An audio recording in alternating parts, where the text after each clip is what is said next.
Banking, the greatest scam on earth.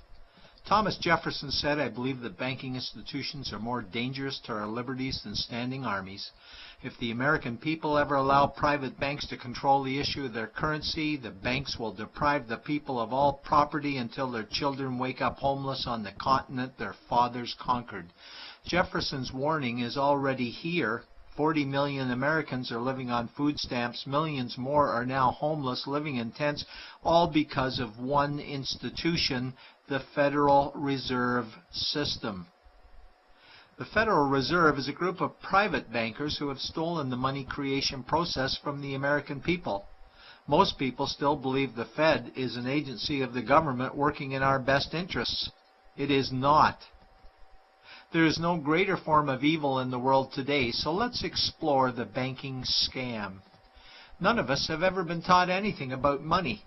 The reason is to prevent us from learning the truth that money is a trick and money is a trap. When solving any crime, there's a universal truth: follow the money, but with the banking scam, follow it backwards. Where does money come from? The world's money supply is always growing. Where does all the new money keep coming from? Money comes from privately controlled global banks like the Federal Reserve System. They create money every day, which increases the world's money supply. Because all banks are either owned or controlled by private bankers, the real question is, how do private bankers create new money? And the answer is they create it out of thin air. Bankers create money out of nothing. They make it up. It is a fiction. Wow. Godlike power to create something of value out of nothing. A stroke of a keyboard and money is created. In fact, only 3% of the world's money is even in the form of bills and coins, which means 97% of all money in the world is just numbers typed on a computer screen. This is part one of the banking scam. Money is created out of nothing. The second part of the scam is this phony money is issued as debt. What is debt exactly? Well, when you consider we work our whole lives to pay it off, you could say debt is slavery. But whose debt is this phony money? It's our debt, all of it. It's our debt when we use credit cards, we get student loans, borrow money for mortgages, all bank borrowing. And it's our debt again when the government borrows, which is each and every day. In today's world, money is debt and debt is money, and don't forget the interest charges. Money equals debt and debt equals slavery, therefore money equals slavery. Our monetary system is a carefully concealed system of slavery. Why? Because our government can create the same money for free with no interest charges, just like they used to, as the Founding Fathers designed it inside the United States Constitution for our protection against private bankers. The third part of the banking scam is very evil. When bankers create money from nothing and issue it as debt, they only create the principal portion of the debt. They do not create the money for the future interest payments. There is not enough money in existence for all of us to make our interest payments. In fact, our money creation system is even mathematically impossible. Money issued by the banks, principal debt, does not equal the money demanded back to the banks, principal plus interest. We are forced to play a game of musical chairs to see who can make their debt repayments. This guarantees a world of bankruptcy, competition, and scarcity of money. For example, we go to the bank to borrow money for a house, let's say $100,000. The moment we sign the loan document, the bank creates the money out of thin air. A $100,000 debit gets registered for us and a $100,000 secured credit for them.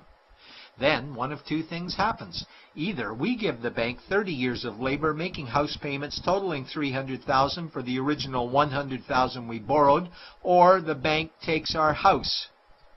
The bankers get either our labor for life or our house, and often they get both, all from money created out of thin air and issued as debt, for money made out of nothing.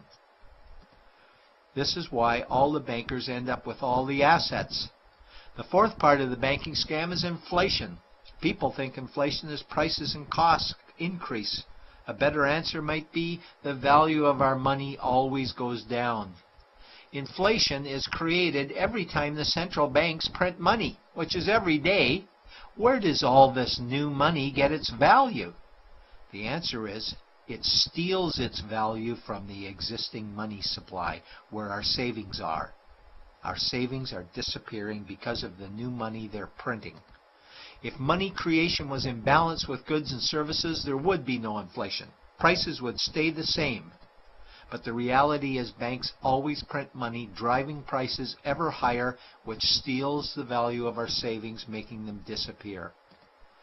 Since the private bankers created the private Federal Reserve in 1913, the United States dollar has lost 97 cents in purchasing power.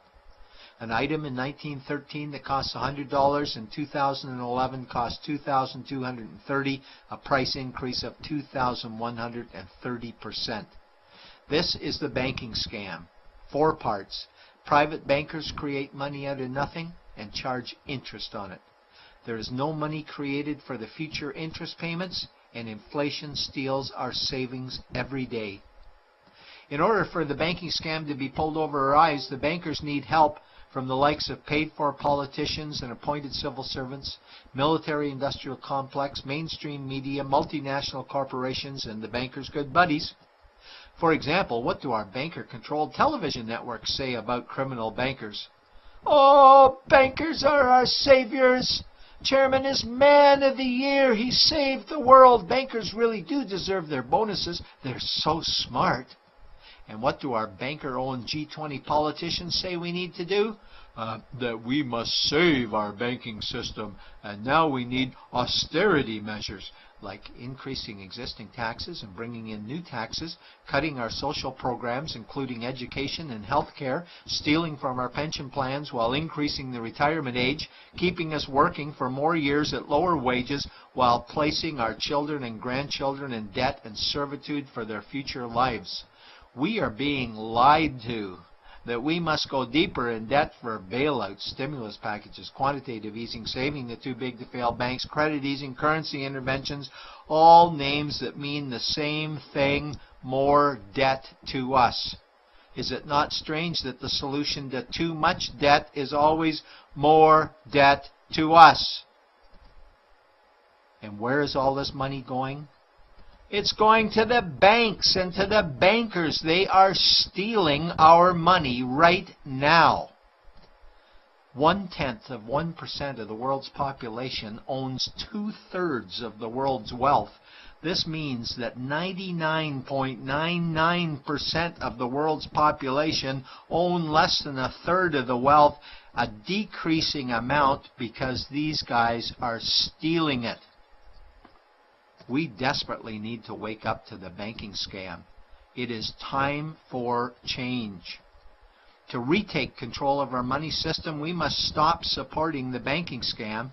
Lincoln said the government should create all the currency and credit needed to satisfy the spending power of government and the buying power of consumers. Money will cease to be master and will then become servant of humanity. And Jefferson said the issuing power of money should be taken from the banks and restored to the people to whom it properly belongs. It's a pyramid scheme. And we, the people, are the bottom layers of the banking pyramid. Without our support, the banking scam collapses. We have to do it ourselves. Wake up, get active, wake others. Remove our money from the bank. Buy gold and silver coins. Get out of debt. Rip up your credit cards. These actions will bring down the banking scam. Only vote for politicians who support debt-free money, or run for office yourself, and turn off mainstream media to search for the truth while you still can. And support every effort to end the Federal Reserve System and all the privately owned central banks. Let's bring these criminals to justice to get our money and our countries back before it's too late.